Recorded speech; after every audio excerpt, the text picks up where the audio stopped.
ආයුබෝවන් සුබ දවසක් වේවා. සියටල් ප්‍රකාශය ලෝකයේ එදා මෙදා තුර පරිසරය පිළිබඳ ලියවුණු සුවිශේෂීම ලියවිල්ල ලෙසයි සැලකෙන්නේ. සුදු ජාතිකයන්ගේ ආක්‍රමණයන් හමුවේ ඇමරිකාව තමන්ගේ නිජබිම කරගත්තු රතු ඉන්දියානුවන්ට ඔවුන්ගේ වාසභූමිවලින් ඉතා අවාසනාවන්ත ලෙස ඉවත්වීමට බල කෙරෙනවා. ක්‍රිස්තුවර්ෂ 1854 වර්ෂයේ එක්තරා දිනයක එවකට ඇමරිකන් ජනාධිපතිවරයා වූ ෆ්‍රැන්ක්ලින් ෆියර්ස් රතු ඉන්දියානු ගෝත්‍රික නායකයා වූ සියටල් වෙත ලිපියක් යොමු කරමින් ඔවුන් පදිංචි ඉඩම් වලින් ඉවත් වන ලෙස රතු ඉන්දියානුවන්ට දන්වා යවනවා. සියටල් ප්‍රකාශය ලෙස අද වන විට ලෝකයේ අතිශය සම්භාවනාවට පාත්‍ර වෙන්නේ සියටල් විසින් ඊට පිළිතුරු සපයමින් ෆ්‍රැන්ක්ලින් පියර්ස් ජනාධිපතිවරයා වෙත යවූ පිළිතුරු ලිපිය. ඉතින් අපි අහලා බලමු ඒ ඓතිහාසික සියටල් ප්‍රකාශය. සුවිසල් නුවරක් වූ වොෂින්ටන්හි සුදු ජාතික නායකතුමා අපගේ ඉඩම් මිලදී ගැනීමට අපේක්ෂා කරන බව ප්‍රකාශ කර සිටි. ඒ සමගම එතුමා අප කෙරෙහි මිත්‍රත්වය සහ සුහද බවද පළ කර ඇත. එයින් ඔහුගේ කාරුණික බව පිළිබිඹුවේ. අප හා මිත්‍ර වූ අයයි ඔහුට යම් ප්‍රයෝජනයක් වේ නම් ඒ අල්ප මාත්‍ර වශයෙනි. එහෙත් අපි ඔහුගේ යෝජනාව කෙරෙහි අවධානය යොමු කර සිටිමු. අපි ඉඩම් විකිණීමෙන් වැළකී සිටියහොත් සුදු මිනිසුන් පැමිණ අවිබලයෙන් අපගේ ඉඩම් පැහැරගන්නා බවද අපි දනිමු. එහෙත් නිල්වන් අහසත් මහ පොළොවේ ඇති උණුසුමත් මිලදී ගන්නේ කෙසේද? මේ අදහස අපට නම් මරුමයකි. සුළඟේ ඇති නැවුම් බවත් ජලයේ දිදුලන කාන්තියත් අප සන්තක නොවේ නම් ඔබ ඒවා මිලදී ගන්නේ කෙසේද? මේ මහ පොළොවේ සෑම බිම් මඟලක්ම මාගේ ජනතාවට පූජනීය වේ. ලාහිරු එළියෙන් බබලන දේවදාර ගස්වල සෑම සිහින් පත්‍රයක්ම, වැලි තලාවන්ගෙන් වැසුණු සෑම වෙරළ තීරයක්ම, සෑම එලිමහන් බිමක්ම, අඳුරින් බර වූ වනපෙත් වසා පැතිරුණු සෑම මිහිදුම් සලුවක්ම, බිඟුනද පතුරවන සෑම කුඩා ජීවියකුම මාගේ ජනතාවගේ සිත් තුලත් ඔවුන් ලද අත්දැකීම් වලත් සදාතනික ශුද්ධ වස්තුන් වේ. ගස්වලින් රූටා වැටෙන සෑම දිය බිඳුවක් තුළම රතු ඉන්දියානුවන් පිළිබඳ මතක සටහන් ගැබ්වී තිබේ. සුදු ජාතිකයෝ අහසේ තරුමත පාතබන්නට යන විට ඔවුන්ගේ උපන් බිම අමතක කර දමති. එහෙත් මේ මහ පොළොව රතු මිනිසාගේ මෑණියන්ය. එබැවින් අපි මරණයෙන් පසුවවද මේ සුන්දර මහ පොළොව අමතක කර නොදමමු. සුගන්ධවත් වූ පුෂ්පයන් අපගේ සොහොයුරියෝ වෙති. මුවපොව්වෝ, රාජාලියෝ හා අශ්වයෝ අපගේ සොහොයුරෝ වෙති. ගිරිමුදුන්වල සිට තනබිම් වනාන්තර අතරින් ගලා බස්නා දියදහරාද අශ්වයාගේ සහ මිනිස් සිරුරේ උණුසුමද යන මේ හැමදේම එකම පවුලකට අයත් වේ. අපගේ ඉඩම් මිලදී ගැනීමට සුදු ජාතික නායකතුමා අදහස් කරන බව අප වෙත දන්වා සිටියද ඔහුගේ ඉල්ලීම ඉටු කිරීමට අපට ඉතා දුෂ්කර වන්නේ බැවිනි. කෙසේ වෙතත් අපට කරදරයකින් තොරව ජීවත් විය හැකි පරිදි සුදුසු ස්ථානයක් වෙන් කර දෙන බව ප්‍රබල සුදු නායකතුමා දන්වා සිටි. එවිට ඔහු අපගේ පියා බවට පත්වනු ඇත. අප ඔහුගේ දරුවන් වනු ඇත. එම නිසා ඔහු අපගේ ඉඩම් මිලදී ගැනීමට කරන යෝජනාව ගැන අපි සලකා බලන්නෙමු. එහෙත් එය අපට ලෙහෙසි පහසු දෙයක් නොවේ. මක් නිසාදයත් මේ භූමිය අපට පූජනීය වස්තුවක් වන බැවිනි.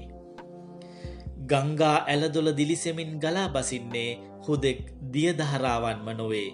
ඒ අපේ මුතුන් මිත්තන්ගේ රුධිරයයි. පිවිතුරු දිය මතු පිට පතිත වන සෑම පිළිබිඹුවක් තුළම මාගේ ජනතාවගේ ජීවිතයේ විවිධ සිද්ධීන් හා මතක සටහන් ගැබ්ව ඇත.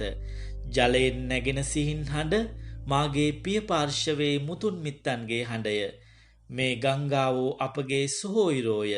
ඔවුහු අපගේ පිපාසය සංසිඳුවාලති. අපගේ ඔරුපාරු රැගෙන යති. අපගේ දරුවන් පෝෂණය කරති. ගංගාවන් අපගේ මෙන්ම ඔබගේද සහෝදරයන් බව සිහි තබා ගනු මැනවි. ඒ බව ඔබගේ දරුවන්ටද කියා දෙනු මැනවි. එහෙයින් මින් මතුවට ඔබ විසින් ඔබගේ සොහොයුරනට දක්වන කරුණාව ගංගාවලටද දක්වනු මැනවි. අප ඔබට අපගේ ඉඩම් විකුණුවහොත් මේ ඉඩම් අපට පූජනීය වස්තුවක් බව ඔබගේ දරුවන්ටද කියා දෙනු මැනවි. උදෑසන හිරු නැගේන විට කඳුකරේ ඇති මිහිදුම් පටල සැඟවී යන්නක් මෙන් සුදු මිනිසුන්ගේ ආක්‍රමණය හමුවේ රතු ඉන්දියානුවෝ නිතරම පසුබැස සිටියහ. ඔවුන්ගේ සුසාන භූමි මෙන්ම කඳුකරයන්ද ගස්වැල්ද මහපොළොවේ මේ භූමි භාගයේද අපට ශුද්ධ භූමි වන්නේය. සුදු මිනිසුන්ට අපගේ ගති පැවතුම් තේරුම් ගැනීමට නොහැකි බව අප දනිමු. මහපොළොව ඔවුන්ට සහෝදරයෙක් නොව සතුරෙකි. එක් තැනකදී එය ජයගෙන තවදුරටත් එය යටත් කර ගැනීම සඳහා ඔවුහු ඉදිරියට ගමන් කරති. ඔවුහු තම පියවරුන්ගේ සුසාන භූමි කිසිදු සැලකිල්ලකින් තොරව අත්හැර දමා යති. මහපොළොව එහි දරුවන්ගෙන් උදුරා ගනිති. ඔවුහු සිය මාතාව වන මිහිකතද සිය සොයුරා වන නිල්ලහසද මිලට ගත හැකි දේ ලෙස සලකති. මහපොළොවද වීදුරු පබළුමෙන් විකිණිය හැකි දේ ලෙස සලකති. මේ නිසාම යම් දිනක ඔවුහු මේ මහපොළොව විනාශ කොට එය කාන්තාරයක් බවට පත් කරනු ඇත. සුදු ජාතිකයන් විසින් ගොඩනගා ඇති නගර අපගේ ඇසට වේදනාගෙන දෙයි. ඒ රතු ඉන්දියානුවන් වන අප ඔබගේ ගති පැවතුම් නොහඳුනන මිලේච්ඡයන් නිසා විය හැකිය. ඒ නගරවල නිහඬ නිසංසල තැනක් සොයා ගැනීමට නොහැකිය. වසන්ත සමයේදී ගස්වැල්වල ලා දළු පිබිදෙන සොරයවත් කුරුමිනියන්ගේ පියාපත්වලින් නැගෙන සරසර හඬවත් ඇසීමට සුදුසු තැනක් එහි නැත.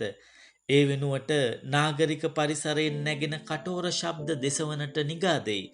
හුදකලාව වෙසෙන නීල කොබෙයියෙකුගේ මිහිරි සොරය හෝ රාත්‍රියේ විල්තෙරක රැස්ව වාද විවාද කරන මණ්ඩුකයන්ගේ සොරයක් ඇසීමට තැනක් නැත්නම් එසේ ජීවත්වීමෙන් නැති ඵලය කුමක්ද?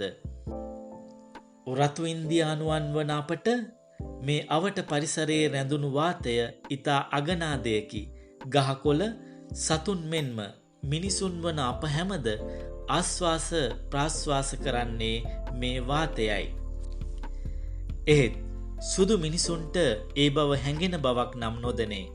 අපගේ මුතුන් මිත්තන් ඉපදුණු විට ආශ්වාස කිරීමට ඉඩදුන් වාතය ඔවුන් මිය යන මොහොතේ හෙළෙන අවසන් සුසුම් පොදද ඊට එක් කරගනී. එයින් අපගේ ඉඩකඩම් ඔබට විකුණුවහොත් ඔබද එම භූමි ශුද්ධ භූමි ලෙස වෙන්කොට තැබිය යුතුය. එවිට තන නිල්ලෙහි පිපෙන මල්වලින් සුවඳවත් වූ සුළං රැලි ආග්‍රහණය කිරීමට සුදු මිනිසාටද ඒවා කරා පියනගා යා හැකිවනු ඇත. ඉඩම් මිලදී ගැනීමට ඔබ කරන යෝජනාව අප පිළිගතහොත් ඔබද අපගේ එක් කොන්දේසියක් පිළිගත යුතුය. එනම් සුදු මිනිසුන් වන ඔබ මේ භූමියේ වසන සියලු සතුන් තම සොයුරන්සේ සැලකිය යුතු බවය. දිවෙන දුම්රියවල සිට සුදු මිනිසුන් විසින් වෙඩි තබා මරා දමන ලද කුළු මීමුන් දහස් ගණනකගේ සිරුරු දිරාපත්ව යන සැටි මම දුටුවෙමි. කුළු මීමකු මරා දමන්නේ පනනල රැක ගැනීම සඳහා පමණි. එහෙත් පන ඇති සිව්පාවකට වඩා යකඩ යකා වැදගත් වන්නේ කෙසේද? මට නොඇතහේ. ඒ මා මිලේච්ඡයෙකු වන නිසා විය හැකිය. සිව්පා සතුන් නොමැති තැන මිනිසාට ඇති තැන කුමක්ද? සියලු සිව්පා සතුන් මිහිමතින් සමුගතහොත් මිනිසාද මහත් කාන්සියකින් මිය යනු ඇත. අපගේ ඥාතීන්ගේ ජීවිතවලින් මේ මහ පොළොව සරුසාරෝ බවත් මහ පොළොව අපගේ මාතාව බව අප විසින් අපගේ දරුවන්ට කියා දුන් බවත් ඔබලාගේ දරුවන්ට පවසන්න. එවිට ඔවුන් මහ පොළොවට ගරු කරනු ඇත. මේ භූමිය කෙලසන මිනිසා සිදු කරනුයේ තමා විසින් තමාම කෙලසා ගැනීමයි. ඒ බව අපි හැම දෙනාම දනිමු. එක පවුලක සියලු දෙනා එකම ලෙයින් බැඳී සිටින්නාසේ සෝබාදහමේ ඇති සියලු දේ එක බැඳීමකින් බැඳී පවතී. මිහිකත නමැති දැල මිනිසා විසින් වියන ලද්දක් නොවේ. මිනිසා යනෝ එහි එක් හුයක් පමණි. මේ ජාලයට මිනිසා විසින් යම් හානියක් පමුණවනු ලදද ඔහු එයින් තමාටම හානි කරගනී. ඒ බව මතක තබා ගන්න. ඔබ විසින් අප වෙනුවෙන් වෙන් කරන ලද රක්ෂිත භූමියට යාම පිළිබඳව අපි සලකා බලමු. එහි ඔබගෙන් වෙන්ව සාමයෙන් හා සමාදානයෙන් වාසය කිරීමට අපට හැකිවනු ඇත. අපේ ජීවිතයේ ඉතිරි ටික කාලය කොතැන වාසය කිරීමට යෙදුනත් කම් නැත. සිය මිනිසුන් සටනින් පරාජිතව දීන මිනිසුන් වන අයුරු අපගේ දරුවන් විසින් දක්නා ලදී. සටනින් පරාජය වීම නිසා ලැජ්ජාවටපත් අපගේ සෙබළු මිහිරි ආහාර බුදිමින් මත්පැන් බොමින් අලසව දිවි ගෙවති. එම නිසා අපගේ ජීවත් වන ඉදිරි දින කිහිපය කොහේ ගෙව්වත් කම් නැත. දැනට කුඩා වනපෙත්වලට කොටු වී සිටියද එදා මේ මහ පොළොවේ සැරිසැරූ මහා ගෝත්‍රිකයන් වන අපගේ දරුවන් සිය මුතුන් මිත්තන්ගේ සුසානයන්ට ගරු සැලකිලි දැක්වීමටවත් ඉතිරි නොවනු ඇත. එහෙත් කලෙක මේ ගෝත්‍රික දරුවෝ අද ඔබගේ දරුවන් මෙන් බලපරාක්‍රමයන්ගෙන් හා අනාගත අභිලාෂයන්ගෙන් පිරිපුන්ව සිටින බව අමතක නොකරන්න. එහෙත් මාගේ ජනතාව මිහිමතින් තුරන්ව යාම ගැන මා කම්පාවන්නේ කුමටද? විවිධ ගෝත්‍රිකයන් සැදී ඇත්තේ මිනිසුන්ගෙන් මිස වෙනත් කවරෙකුගෙන්වත් නොවේ. සාගරයේ ඇතිවන තරංග එහිම ඇති වී එහිම ගැටී නැති වී යයි. එමෙන්ම අපි හැමද මිනිසුන් සමග පොළොවේ ඉපිද නිරුද්ධ වී යමු. ස්වකීය මිතුරන් මෙන් සුදු මිනිසුන් සමග ජීවත් වන කතා කරන දෙවියන් වහන්සේටද මේ ඉරණ මත්වනු ඇත. කුමක් කීවත් කුමක් කළත් අපි හැම සොහොයුරෝ වන්නෙමු. අනාගතයේ සුදු මිනිසා විසින් සොයාගන්නා එක් සත්‍යයක් ඒ බව අපි දන්නෙමු. එනම් අප අදහන දෙවියන් ඔවුන්ගේද දෙවියන් වන බව ඔවුන් විසින් දිනක වටහා ගනු ඇත. ඔහු සියලුම මිනිසුන්ගේ දෙවියන් වහන්සේය. එබැවින් සුදු ජාතිකයාට මෙන් රතු ජාතිකයාටද ඔහුගේ මෛත්‍රිය එකසේ බෙදී යයි. මේ පෘථුවිය දෙවියන් වහන්සේට ඉතාමත් අගනා වූවකි. එබැවින් පෘථුවියට හානි කරන පුද්ගලයන් ඔවුන්ගේ මැවුම්කරුවන්ට නිගා කරති. දැන් අප සතු ඉඩම් අයිති කර ගැනීමට ප්‍රාර්ථනා කරනවාක් මෙන් දෙවියන් වහන්සේගේ අයිතිය නතු කර ගැනීමටද ප්‍රාර්ථනා කරනවා විය හැකිය. එහෙත් ඔබට එය කළ නොහැක්කකි. කවදා හෝ සුදු ජාතිකයන්ද මේ මහ පොළොවේ සැඟව යනු ඇත. ඇතැම් විට එය අනෙක් ගෝත්‍රිකයන් සැඟව යාමට කලින් සිදුවනු ඇත. ඔබගේ සයනය ඔබ දිගින් දිගටම කෙලෙසමින් යන්න. යම් දිනක ඔබ එම ප්‍රවාහයේම ගිලෙනු ඇත. එහිම ගිලී මිය දෙනු ඇත. යම් හේතුවක් නිසා ඔබ මේ භූමියට කැඳවාගෙන පැමිණ රතු ඉන්දියානුවන් අභිබවා ඔබගේ ආධිපත්‍යය පැතිරවීමට ඉඩ සැලසූ දෙවියන් වහන්සේගේ ශක්තියෙන්ම යම් දිනක ඔබ ගිනිගෙන දැවී අහිමිව යනු ඇත. සියලු වල් හරකුන් මිහිමතින් සමුගෙන යන දිනයත්, සියලු වල් අශ්වයෝ හීලෑ කරගන්නා දිනයත්, මිනිස් ගන්ධයෙන් වනපෙතෙන් සැඟවුණු සෑම අස්කොන් පිරී යන දවසත් අපි නොදනිමු. එබැවින් මිනිස් වර්ගයාගේ ඉරණම තවම අපට අභිරහසකි. එවිට හිමෙන් වැසී ගිය කඳු වලලු කොහේ දකින්නට ලැබේද? රාජාලියන් හිමෙන් වැසී ගිය අශ්වයන් මේ හැම වඳ වී ගොසින්ය, විනාශ වී ගොසින්ය.